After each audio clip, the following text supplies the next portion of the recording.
Assalamualaikum warahmatullahi wabarakatuh. Salam sejahtera bagi kita semua. Shalom, Om Swastiastu, Namo Buddhaya, salam kebajikan. Perkenalkan, saya Nabila. Saat ini saya memenuhi tugas filsafat ilmu dengan membuat video dengan topik perspektif aksiologi dalam pemilihan vaksin COVID-19 yang digunakan di Indonesia.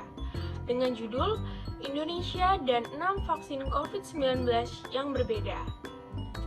Telah kita ketahui bersama, Indonesia saat ini tengah berupaya melawan COVID-19.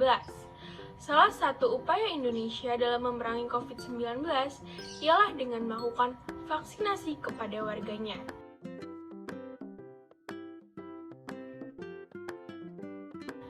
Banyak sekali pro dan kontra dari berbagai kalangan mengenai vaksin COVID-19 ini. Banyak masyarakat yang berbeda pandang mengenai vaksin dan hal tersebut menimbulkan adanya gesekan di dalam masyarakat. Saat ini, saya akan membahas dalam perspektif aksiologis mengenai penggunaan beberapa merek vaksin yang berbeda yang digunakan oleh Indonesia saat ini. Aksiologi sendiri, menurut buku Pak Adib, adalah cabang filsafat yang membicarakan tentang orientasi atau nilai suatu kehidupan. Aksiologi juga disebut teori nilai, karena aksiologi melahirkan etika dan estetika. Dengan kata lain, aksiologi adalah ilmu yang menyoroti masalah, nilai, dan kegunaan ilmu pengetahuan. Sehingga secara moral, aksiologis digunakan untuk menilai apakah suatu ilmu berguna untuk peningkatan kualitas kesejahteraan dan kemaslahatan umat manusia atau tidak.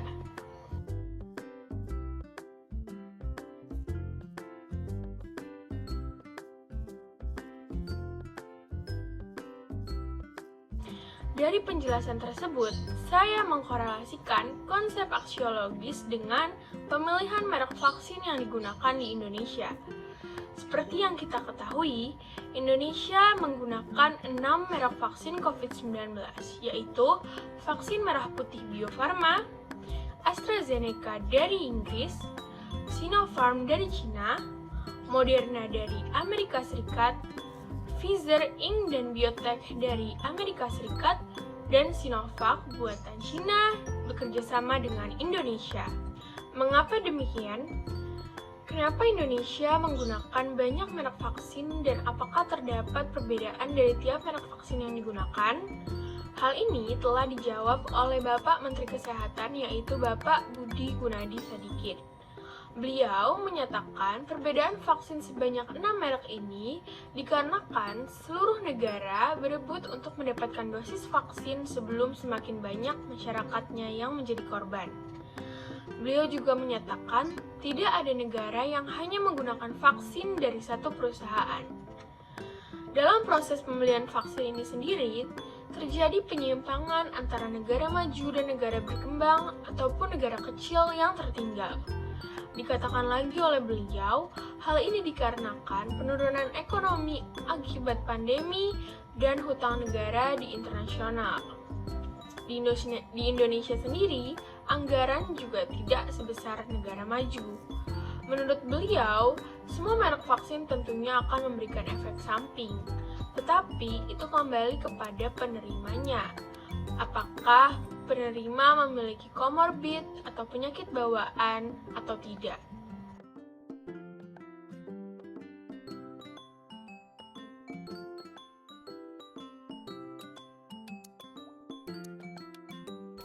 Sementara itu, cara kerja vaksin dari semua merek adalah sama, yaitu dengan memasukkan antigen.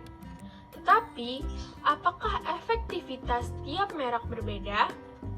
Ternyata, pernyataan efektivitas sendiri sangatlah kompleks, karena pada kenyataannya, tiap perusahaan menentukan kadar keefektifan vaksin secara berbeda. Sebagai contoh, vaksin Pfizer mengatakan vaksin mereka memiliki efikasi 95% dalam melindungi orang dari gejala COVID-19. Sementara itu, AstraZeneca mengatakan vaksin mereka memiliki efikasi 76% untuk mencegah COVID-19.